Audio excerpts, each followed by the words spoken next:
Who is the lover? Allah. Who is Ar-Rahman? Allah. Who is Al-Mannan? La ilaha illallah, Muhammadur Rasulullah. Muhammad is the messenger, to Allah is our return.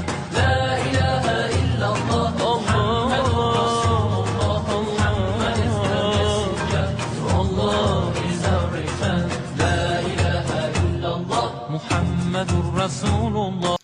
أعوذ بالله من الشيطان الرجيم بسم الله الرحمن الرحيم والصلاة والسلام على نبينا محمد صلى الله عليه وسلم وعلى آله وصحبه وسلم الحمد لله الذي أنزل على عبد الكتاب ولم يجعل له عوجا قيما لينذر بأسا شديدا من لدنه ويبشر المؤمنين الذين يعملون الصالحات أن لهم أجرا حسنا ماكثين فيه أبدا أشهد أن لا إله إلا الله وحده لا شريك له وأشهد أن محمدا عبده ورسوله اللهم صل على سيدنا محمد وعلى آله وصحبه وسلم آمين. àwa ìsọ̀rí lọ sọ́dọ̀ Ọlọ́run ọba nípa èso ẹni ẹ̀kọ́ ẹni ègbé. A bẹ̀rẹ̀ pẹ̀lú orúkọ Ọlọ́run ọba kan ṣoṣo, ọba olóore ọ̀fẹ́, ọba aládìpẹ̀lẹ́ ẹ̀san rere. Ìkẹ́ Ọlọ́run, àánú Ọlọ́run àti ìbùkún rẹ̀ kó máa bá aṣíwájú ẹ̀dá Ànábì wa tí jẹ́ Muhammad sallallahu alayhi wa sallam. Ìkẹ́ Ọlọ́run, àánú rẹ̀ àti ìbùkún rẹ̀ kó máa bá àwọn sàábé ànábì àti gbogbo ẹni tó gba t'Ọlọ́run ọba lódodo, àmín. A kí yín káàbọ̀ sórí ètò yìí, ètò tá a ti máa ń dára wa lẹ́kọ̀ọ́ níjọ́ mẹ́jọ mẹ́jọ. Lónìí a ó lọ síbi àwọn ètò kan tó wáyé láìpẹ́ yìí nílùú Ìlọrin, èyí tí ó ṣàfihàn pé t'Ọlọ́run bá ti ń ṣe oore fún ẹ̀dá tó sì ń sọpẹ́, àlékún oore ni ó máa ṣe fún. Kókó ọ̀rọ̀ méjì la fẹ́ dánu lé lónìí. Alákọ̀ọ́kọ́ òun náà la sì kọ́kọ́ gbẹ́nu lé nípa pé bàbá wa ọlọ́lọ́ ọba Ìlọrin Ṣéhù Wallahu Ya'simuka Minan Nas, wọ́n wé láwàní oyè fún Màlàmí Ubandoma àkọ́kọ́ fún Ìlọrin Emirate, ẹni tí í ṣe Dr. Abdulkadir Ọba Salman Juma Sọlágbẹrú gẹ́gẹ́ bí Màlàmí Ubandoma àkọ́kọ́. Bàbá ti gbé oyè jáde yóò ti tọ́dún méjì nísìn, àmọ́ ọwọ́ tásìkò tá a wé láwàní oyè náà ni bàbá ní ìjọba ìlàwé wọ́n sì wé ní nǹkan bíi ìjẹ́ẹ̀dógún. Tó bá ṣe pé báyìí lórí, ó dáa káwọn èèyàn mẹ́ni tí jẹ́ Dr. Abdulkadir, Sheikh Dr. Abdulkadir Ọba Salman Juma Sọlágbẹrú. Mo wá pe ẹnìkan nú àwọn tí ó súnmọ́ wọn dáadáa, èmi náà súnmọ́ wọn o, àmọ́ ẹni tó fẹ́ súnmọ́ wọn jù mí lọ, tẹ́ bá sì ti rẹ́ nìyẹn ẹ mọ̀ pé ó súnmọ́ wọn jù mí lọ. Náà ni kàkàkín bàbá wa ọlọ́lọ́ ọba Ìlọrin, Dr. Abdulaziz Arówónà. Assalamu alaikum wa rahmatullah. Wa alaikum salam wa rahmatullahi wa barakatuh. Adúpẹ́ lọ́dọ̀ Ọlọ́run, àwọn ni àlejò wa lónìí.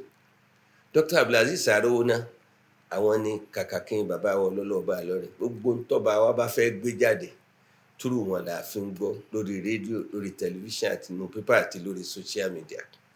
Wọ́n tún wá súnmọ́ first Màlàmí Ubandoma tó jẹ́ ń jẹ́ ẹ̀ẹ́dógún.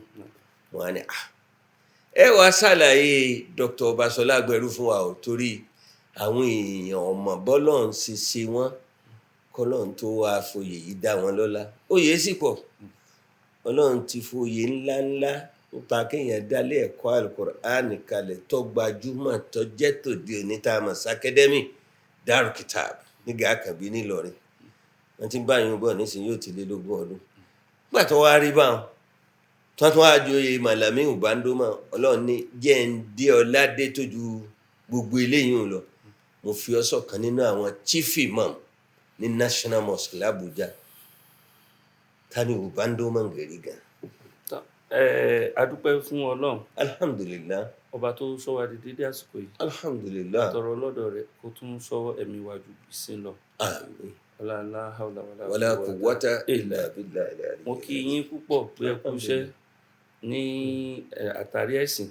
Gbogbo ìlàkàkà yín through program yìí Islam in Focus tẹ́ ẹ̀ ti ń bá bọ̀ wá láti ọdún tó ti pẹ́. ọlọ́run ní pín yín nípa àmín wa iyyak. ọlọ́run dẹ̀ ní fi ara kò ní fi ní yín yóò wá jẹ́ kẹ́ ẹ bá níbi tí ó ti léèrè àmín lọ́dọ̀ wa ọlọ́run iyyak. lọ́jọ́ tí ò ní sẹ́yìn kankan tayọ iṣẹ́ tí èèyàn bá ṣe ọlọ́run wá jẹ́ kẹ́ ẹ bá níbi tó ti léèrè àmín. jazakallahu khair. ẹ sọ̀rọ̀ ń pa Malamiu Bandoma díẹ̀ náà tọ́jẹ́ níjẹ́ ẹ̀dógún wájú bàbá wa lọ́lọ́ ọba àlọ́rin gbogbo ayé wọn kó délé ọba ńjọ́ náà bẹ́ẹ̀ ni àtúwà ti special reception l'academy. bẹ́ẹ̀ ni alhamdulillah. tá a bá ń sọ̀rọ̀ Malamiu Bandoma ẹ̀yin náà ni Malamiu Bandoma ẹ̀yin náà ni ọba Ṣọlá Gbẹrú ẹ̀yin náà ni gbogbo ẹ̀ torí kò sí ìrìn àjò wọn kò sí kankan wọn kan tẹ́yìn tẹ́ fẹ́ ẹ mọ̀ àmọ́ ẹ kàn ní pé kémi kékeré kí n kà wá sọ díẹ̀ nínú nǹkan tẹ́mi bá mọ̀ ni àmọ́ gbogbo tá a bá mọ̀ sọ ní òní kínkínní náà ni nínú tí ẹ̀yin tí ń bẹ lọ́wọ́ yín fún etí ìgbọ́ àwọn aráalé àtàwọn aráàlú àwọn tí wọ́n ń wò wá. Malamiu Bandoma jẹ́ èèyàn kan ọkùnrin kan akin èèyàn ni wọ́n akin èèyàn èèyàn tí nǹkan kì í bà lẹ́rù. àfọ̀bà tó dá wọn. tó bá sà ti jẹ́ pé nínú iṣẹ́ Ọlọ́run àti tànẹ́bì Muhammad ni o ìkan kì í bà wọ́n lẹ́rù. tó bá sì ti ń lọ báyìí wọn ní wẹ̀yìn wò mọ́ látara pé ní gbogbo ẹ̀mí ni wọ́n fi ṣe gbogbo ohun tá bá ní lówó ní àrísìkí ni wọ́n ná sí gbogbo ohun tá bá ní gbajúmọ̀ náà ni wọ́n ná sí gbogbo kan náà ló ṣe ni wọ́n ń bímọ báyìí Ọlọ́run sì ti kódà ìtọ́nà ti ṣe fún wọn wọn àti ẹ̀ tí ìgbójú owó tán lọ́dọ̀ Ọlọ́run báyìí. Allahu Akbar ká tó wá ṣeré wọn àti ìgbójú owó tán. àfà ńláńlá tọ́lọ̀ ń gbé fún ọ̀dọ́mọdé. torí àfà ńláńlá ni wọ́n. alhamdulillah. ilé kéwú tí wọ́n dálẹ̀ ó ti lé 30 years báyìí. Allahu Akbar. kò sí kankan tí wọ́n ń ṣe ń bẹ̀ ju pé wọ́n fi ń ṣe ìkúnni nípa. Allahu Akbar. wọ́n fi ń ṣe ìrọ̀ agbára sápá àwọn ọ̀dọ́ ni. Allahu Akbar. pharmacy government bá sọ pé skill acquisition ilé kéwú Darul Kitab ìkan lára skill acquisition ni torí kò sọmọ tó débẹ̀ tó gbabẹ̀ kọjá tó mọ tí ó ń ṣe tí ó yàn kó yanjú àwọn àmbẹ̀ báwọn kárí gbogbo ayé wọ́n bẹ ní Qatar wọ́n bẹ ní Cairo wọ́n bẹ ní Mecca wọ́n bẹ Medina ìgbà míì bí Malamiu Bandoma wọ́n bẹ Malaysia bàbá láwọn travel báyìí ọ̀tọ̀ ní tí wọ́n bá ọ̀tọ̀ làwọn míì jọ gbà wọn lálejò wọ́n máa wá júwe ara wọn kódà nínú ilé ara wọn bí tí wọ́n ń gbé wọ́n tó kó àwọn ọmọ kan sábẹ́ tí wọ́n tún tírèènì wọn pé àjọ ọmọ kí àyílà ni àjọ ọmọ kí mọ́gírìbì ni àjọ ọmọ kí ṣáì ni àjọ ọmọ kí àṣùbà ni táwọn ọmọ yìí bẹ̀rẹ̀ sí ń wá ń wo tó yẹ pé àtijọ́ táwọn ọmọ wọn bá ti délé wọn báyìí tó ti di pọ́n fẹ̀ kẹ̀gbẹ́ pẹ̀lú àfa wọn tó di pé wọ́n ń tọwọ́ bọwọ́ pẹ̀lú àfa ọjọ́ náà ni súnà tí wọ́n gan ti yàtọ̀. àwọn àtìlẹ́yìn Alhaji Jibril Shaban mo gbóríyìn fún wọn lórí bí wọ́n ṣe ilé kéwú wọn láwọn nìkan tọ́lọ́run ti ń bá wọn gbé. èèyàn pàtàkì ni wọ́n láwùjọ Ọlọ́run wá ṣàánú wọn gbogbo bọ́n ṣe wá ṣe tó yìí wọn wá fi tọ́lọ́ àti tànẹ́bì lẹ̀. Allahu Akbar. èyí ń ló fà àtàwọn nǹkan míì náà tó yẹ pé wọ́n dá sí láwùjọ Ọlọ́run ló mọ iye mọ́sálásí náà ti báwọn èèyàn kọ́ Ọlọ́run ló mọ iye bọ́ọ̀hù náà ti báwọn èèyàn kọ́ Ọlọ́run ló mọ ọmọ ọlọ́mọ tó ti sanwó iléèwé fún Ọlọ́run ló mọ ìyàwó Ọlọ́run ló mọ àwọn oyìgì tí wọ́n ti báwọn èèyàn so. bọ́mọ bá sì jáde kọ́lẹ́jì wọn ní Darul Kitab ń bí yìí. bẹ́ẹ̀ni. They are always in hundreds, if not thousands. In thousands ni. Allahu Akbar. Ó ra ọjọ́ kìí gbà wọ́n láyè láti ṣe ṣàádá. Wọ́n tó pín wọn ni. Gbogbo ọjọ́ tó bá pín wọn èyí tẹ́ bá ẹ rò pé ọjọ́ tuntun náà ni. La ilaha. Ó bá ṣe jíjọ́ kẹta lẹ bá ẹ rò pé tuntun bí ọjọ́ alákọ̀ọ́kọ́ náà ni. Kò ní sí yàtọ̀ nu gbogbo ọjọ́ mẹ́tẹ̀ẹ̀ta. Àwọn èèyàn ńláńláńlá wọ́n sì wà ń jòkó. Sáwọn tó tọ́ sí ni bàbá wa fi ń joyè nínú ìlú yìí. Tí bàbá náà bá fi kọ́lọ̀ ń bá lékún àlàáfíà bàbá kó bá jẹ́ kí ìgbà wọn kó jókòó pẹ́ dáadáa fún wa. Àmín. Bàbá yìí ṣàdédé kan wòyàn kan fi joyè wọ́n ti ṣe gbogbo àwọn náà wọ́n ti sáwọn náà bí gbogbo wa. Bẹ́ẹ̀ni wọ́n sì mọ̀ bọ́mọ kọ̀ọ̀kan ti rí. Wọ́n mọ̀ bọ́mọ kọ̀ọ̀kan ti rí. Wọ́n wá ṣe gbogbo ètò tó yẹ kẹ́ ṣe kan tó wá ní pé àwọn fún ẹni báyìí lóye oyè táwọn sọ yìí wọ́n ti gbé jáde ní ìsìn ó ti lé lọ́dún 3 àmọ́ látara àwọn onírúurú àwọn àṣeyọrí tó tún ti jáde tó tún ti ń jáde kò wá sí ẹni ajá wé láwà ní Ifá. nígbà tó ayé wa tó tọ́nà tó ti wá gbéṣẹ́ Àbújá tó tún ti wá rán wọn ṣe gbogbo Nàìjíríà tọ́nà ti fi wọ́n ṣe ìkan lára àwọn mọ́mú àgbà ní Nàìjíríà lọ́pẹ́ àsìkò wa tó láti wá wé láwà níyì. Ǹjẹ́ ẹ̀dógún àwọn sarakuna àwọn èèyàn ńlá tán wọ̀lú yìí wọ́n fẹ́ mọ́ sí kàtà. Bẹ́ẹ̀ni wọ́n ṣe ká létí díẹ̀ nínú wọn. Nínú wọn láti rí ẹni tó wá ṣaṣojú bàbá wa Sẹ́ríkì Mùsùlùmí Sultan of Sokoto. Wọ́n rán Sultan wọn Qatar báyìí. Bẹ́ẹ̀ni wọ́n ń sinmi lọ́wọ́. àwọn gan wọn ò bá wá àmọ́ iṣẹ́ tí wọ́n tún gbé dání òun ló sáré gba pé kí wọ́n sáré travel. Àwọn náà wá rán His Royal Highness Galadima Sokoto. Alhaji Aliyu Atairu Galadanchi òun ló wá ṣojú bàbá wa Sultan of Sokoto, followed by Esunope láti Niger State. Àwọn náà ni chairman coordinating committee fún gbogbo lọ́balọ́ba Nàìjíríà pátápátá, followed by Ọ̀fọ̀ of Umuofo Ọba Abdulfatah Eze Amatuma ní láti Imo State. Àtún ní àwọn ọba oríṣiríṣi láti Gombe, ọba imam Grand Chief Imam. Táwọn kan wúwo kú yìí pa àwọn Igbo ìgbà. Islam ti ń bẹ ńlẹ̀ Igbo ti lé ní 200 years. Bẹ́ẹ̀ni. So àwọn ọba míì wá láti Gombe, àwọn míì wá láti Sokoto, àwọn míì wá láti even ní àwọn àyíká wa yìí. Wọ́n wá láwọn èèyàn ńláńlá, àwọn professor àtàwọn ọlọ́dàn ni, kódà àwọn tí àwùjọ wa yìí náà gbẹ̀yìn. Ara wọn ni bàbá wa Professor Yusuf Ali SAN Kuliya of Ilorin. Àwọn náà wà ní jókòó ńjọ́ náà. Bàbá wa Chiroma of Ilorin, Barrister Abubakar Bature Surugambari SAN.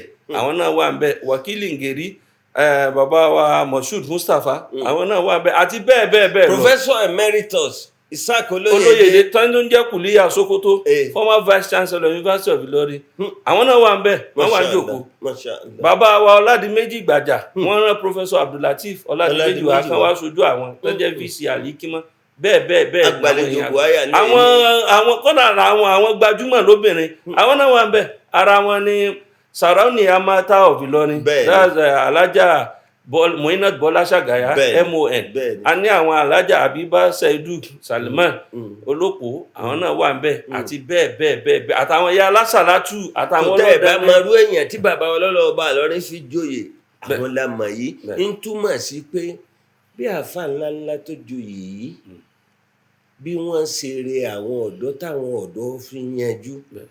Sultan Sokoto under the Supreme Council for Islamic Affairs wọ́n nítọ̀ àyàn ní National Chief Imam pẹ̀lú àwọn ìyókù rẹ̀ torí a gbọ́dọ̀ pín ìmáàmù káàkiri Nàìjíríà ní àyàn láti ilẹ̀ Haúsá, àyàn láti ilẹ̀ Yorùbá, kódà àyàn láti ilẹ̀ Ìgbò.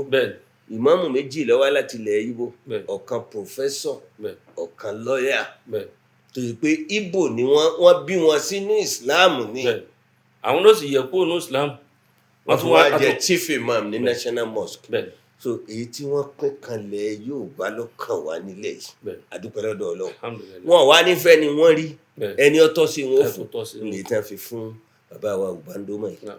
Kí ni ẹ̀kọ́ tá a rí kọ́ níbi ìgbésí ayé Ubandoma tá a fẹ́ káwọn àfáà bíi wọn àtàwọn tí ń bọ̀ lẹ́yìn kan wà òkọ́ṣe wọn?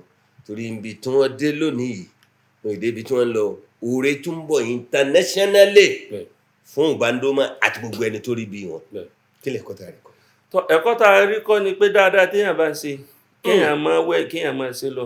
Ubandoma tí ó bá sórí ọ̀tẹ̀ níwọ̀n yóò bù bó bá ṣe wà lẹ̀ níwọ̀n. Ọba yìí ti ṣetán àti ṣetán náà nù.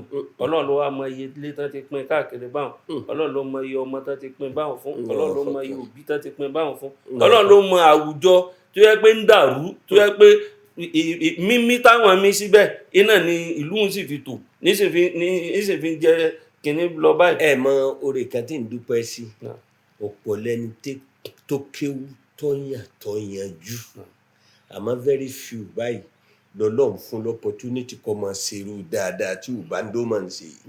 Kì í ṣe pé àwọn yòókù náà nímọ̀, kì í ṣe pé àwọn yòókù náà mọ̀ yẹn, bọ̀tọ̀ Ọlọ́run padà wá sínà fún Ubandoma yìí pé ńgbà rí ọ tó ń sọ̀rọ̀ tó báyìí kákúkú lànà ọ̀rọ̀ kan ọ́ tó fi máa bá oore náà lọ. so kọ́lọ́n kó ṣe bẹ́ẹ̀ fún gbogbo wa àmín ọlọ́run nàbí lọ́dọ̀ sallallahu alaihi wasallam. tọ́ ọlọ́run jẹ́ kí ẹ̀mí Yorùbá ń dógún ogún o àmín àti gbogbo olóyè ọba Ìlọrin àmín ọlọ́run jẹ́ kí ẹ̀mí bàbá wa ọlọ́lọ́ ọba Ìlọrin ogún àmín àti gbogbo ọba mùsùlùmí Nàìjíríà àmín ọlọ́run jẹ́ kí gbogbo ohun tí wọ́n ń tọrọ lóore kó tẹ̀ wọ́n lọ́wọ́ àmín kó sì dáa ju bí wọ́n ṣe fẹ́ lọ àmín kó wá ṣe bẹ́ẹ̀ fáwa náà àmín la ilaha illallah. àmín abọ́síbi apá kejì ètò yìí náà ní tí ètò ju bí ọ̀sẹ̀ méjì lọ sí ìsìn náà ni àsìlè rédíò tuntun nílùú Ìlọrin bí à ń pè ní Ìlọrin Emirate Radio 98.5 nígbà tá a wà á kàn pé èyí tẹ́ ẹ jálejò mi lónìí Dr. Abdulaziz Haruna èyí lè dálé rédíò náà lẹ̀ yàtọ̀ gbogbo bísínẹ́sì téèyàn máa ń ṣe ó ṣe tún kàn yín kan lé rédíò ńgbà àti nílé rédíò bíi 20 àbí 21 ní Kwara tẹ́lẹ̀ ẹ sáwò. tọ́ adúpẹ́ fún Ọlọ́run alhamdulillah. tá a bá wo ìdásílẹ̀ iṣẹ́ ilé rédíò náà a rí i pé iṣẹ́ tí Ọlọ́run sọ pé ó kàn ní tóun fẹ́ ṣe tó kàn gba àtọwọ́ ẹ̀mí ọmọ yín láti fi ṣe láti fi jẹ́ kó jẹ́ ṣíṣe. alhamdulillah. látara bẹ́ẹ̀ ìjẹ́ ìdá ilé iṣẹ́ rédíò lẹ̀ kìí ṣe misplaced priority because right throughout my sojourn up till now reporter náà ni mí iṣẹ́ ìwé ìròyìn ni mò ń ṣe lẹ́yìn pé mo ṣe first degree mi tán ní University of Ilorin mo ṣe postgraduate diploma in journalism and mo ti jẹ́ akọ̀ròyìn tó kójú òṣùwọ̀n láti dáadáa ni tí mo sì ń jẹ́ ìkan lára ọmọ ẹgbẹ́ Nigerian Union of Journalists àti àwọn ẹgbẹ́ akọ̀ròyìn míì.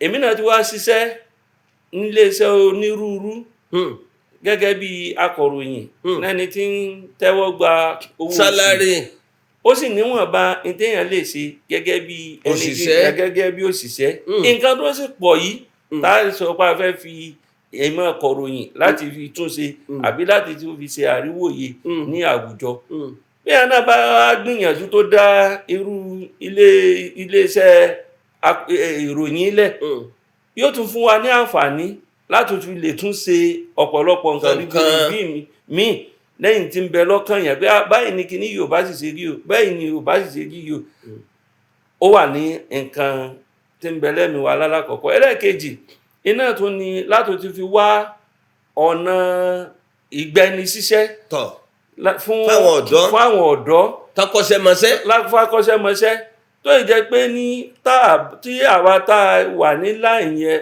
tá a bá ń sá tá a bá torí bọ̀ láti lè tún jọyìn àwọn tó já síwájú wa. gbàrọ̀gùdù tí ń lọ yìí náà ni ó tún máa lọ ẹ ti fẹ́ ṣàtúnṣe lórí àwọn gbàrọ̀gùdù yìí kan wò yín gẹ́gẹ́ bí example. bẹ́ẹ̀ni ṣé mo rí wí. bó ṣe rí náà nù Ọlọ́run sì a sì dúpẹ́ fọ́lọ́run a dúpẹ́ pé àwọn aṣíwájú wa kan náà wọ́n ti wà ń bẹ̀ àwọn aṣíwájú wa kan ti wà ń bẹ̀ tó yẹ pé àwọn ti tẹ́lẹ̀ wọ́n ti fọ̀nà hàn wá pé bẹ́ẹ̀ bá jẹ́ rìpọ́tà àbí bẹ́ẹ̀ bá jẹ́ òṣìṣẹ́ kò sí láìfí ń bẹ̀ tí náà bá dá employer irú wọn náà ni àwọn bàbá wa Barrister Mahmood Abdulrahim tí wọ́n ti jẹ́ gíwá àgbàrí nílé iṣẹ́ rédíò Kwara káwọn náà tó wá dá Gèrè FM lẹ̀ barrister ni wọ́n broadcasters ni wọ́n kódà wọn tún ṣe teacher náà so gbogbo eléyìí tẹ́ bá ní ká wo àríkọ́ṣe law lecturer tún ni wọ́n. bẹ́ẹ̀ ni law lecturer ni wọ́n kọ́dẹ̀ yìí táwọn tó ń ṣe yóò tún ti tó àtúntì bá wọn àtúntún jí wọn wò ní. adúpẹ́ lọ́dọ̀ so bẹ́ẹ̀ náà àtún ní àwọn míì náà irú Sobi FM náà ti wà aṣíwájú wa ni àwọn náà SBS náà bẹ tó yẹ pé tó tá a bá ní ká wo gbẹ àwa náà wà ní. Àlùbáríkà FM náà ń bẹ tiwantiwa ń bẹ níjàgbó. tó di yẹ àwa náà wà láti wá káwa náà kàn wá kópa tiwa ká dẹ̀ make sure pé ní gbogbo ohun tí ń lọ ní nǹkan tí ó lè mú ìgbé ayé rọrùn especially bí Nàìjíríà yìí bí ó ṣe ní túká bí Nàìjíríà yóò ṣe ní dàrú tí gbogbo nǹkan tójú rí tọ́kàn kọ̀ tí ó fi dínkù láwùjọ iná ní káwa ṣe. níbi tẹ́ bọ́rọ̀ dé yìí ó wú mi lórí púpọ̀ ó sì wá fẹ́ jẹ́ kí n sọ kankan tí àwọn akọ̀ọ̀kan tá a ti ń sọ̀rọ̀ nípa rẹ̀ ìròyìn òfegè first breaking news tí máa jáde lórí àwọn rédíò àtàwọn tẹlifíṣàn mi ẹ máa wá wọ́ndà pé ẹ ń breaking news ẹ ti verify information yìí náà ni ẹ ti investigate ẹ ni fake news wá pọ̀ kan ni n tí social media ń gbé ní rédíò míì fẹ́ máa gbé láti ìwádìí ipa wo lẹ fẹ́ kó láti lè dírú nǹkan báyìí kú torí kún tí ń fún wa ní wàhálà insecurity láwùjọ wa. bí mo ṣe kọ́kọ́ dá iléeṣẹ́ yìí lẹ̀ tá a náà sísọ lójú rẹ̀ nǹkan alákọ̀ọ́kọ́ Ìlọrin Emirate Radio. nǹkan alákọ̀ọ́kọ́ tá a kọ́kọ́ ṣe ni pé gbogbo àwọn staff pátápátá tá a employ fúnra mi ni mo pín wọn sí bíìtì kọ̀ọ̀kan. èyí tá a rán pé ìwọ ọlọ́pàá lọ́mọ cover police headquarter gbogbo tí bá lọ ń bẹ̀ èyí tá a sọ pé Ministry of Communication ló mọ̀ cover èyí tá a sọ pé PDP ló mọ̀ cover àwọn míì APC ló mọ̀ cover àwọn míì ADC ló mọ̀ cover gbogbo kìíní lámẹ́sọ̀ ní kálukú. kò sí copy and paste. wọ́n gbọ́dọ̀ lọ́bẹ̀ ni láti mọ tó ṣẹlẹ̀ ń bẹ̀ kì í ṣe pé gbogbo wa jókòó nulẹ̀ àmọ́ àwo kọ̀ǹpútà ẹni tẹ́lẹ̀ fẹ́ mú ròyìn lọ́dọ̀ rẹ̀ tóun bá ṣe mistake ńkọ́. Allahu Akbar. báwo la ó ṣe mọ̀ pé mistake ló ṣe. àfi kéye pé àwa náà participate nínú ètò tán ṣe káwa náà wá mú ìròyìn tiwa jáde láti ibẹ̀ kìí ṣe pé àwọn jòkólẹ̀ láti mọ sọ pé kí làwọn kan ti kọ torí látara bẹ̀ ibi tí wàhálà ti mọ̀ wà fún iléeṣẹ́ akọ̀ròyìn nìyẹn. ẹ ṣe púpọ̀ ẹgbẹ́ tèmi yìí jọ wà nù rẹ̀ yìí Muslim Media Watch Group tá a jọ ń ṣètò yìí ó fẹ́ dàbí ẹni pé nínú tá a gbé lọ́wọ́ pa fẹ́ wá gbòdẹ́kùn fún ní kéèyàn bọ́ sílé rédíò kókò máa sọ̀rọ̀ lọ wúrúrú tá a ní rí nǹkan gbámú ń bẹ èyí tá a bá rí nǹkan gbámú ìwíkúwìí lẹlòmíràn máa wí bó o lẹ ṣe fẹ́ lo opportunity tọ́lọ́run fún ẹ̀yin yìí pé àwọn tẹ́ ẹ̀ mọ̀ pé àwọn tán dángájíá ń gbọ́ pé yẹn wá sílé rédíò wá sí ìṣẹ́jú mẹ́ẹ̀ẹ́dógún station program ni àbí sponsor program ló bá bọ́ sórí rédíò nínú ìṣẹ́jú mẹ́ẹ̀ẹ́dógún yìí ìṣẹ́jú mẹ́wàá yín fi ń kíyàn ní bí alágbe ìṣẹ́jú mélòó ló wá fẹ́ fi ṣe wáàsí tí ó fi báráàlú sọ̀rọ̀ lórí ntọ́lọ́hún wí lórí ntànàbí sọ irú àwọn pàkànpàkàn tó wà láwọn ilé rédíò kọ̀ọ̀kan nìyẹn pé ọ̀rọ̀ ẹ̀sìn onímọ̀ là á pè sí yóò tún á jó ní mímọ̀ tí ń lo ìmọ̀ rẹ̀ tí ìsepọ̀ fẹ́ fi rédíò rẹ̀ dá ẹnìkan tó bú u lóhùn tí ó máa sọ pé ìwọ tó ń sọ pé kíní ọmọ tó ń sọ ni báyìí làwọn ajẹ́bá ti jẹ́ lọ so rádaràda tí ń bẹ láwọn ilé rédíò míì nìyẹn kí lẹ fẹ́ ṣe sínú nǹkan báyẹn. àkọ́kọ́ ń bẹ àìkọ́ṣẹ́mọṣẹ́ tó náà ni torí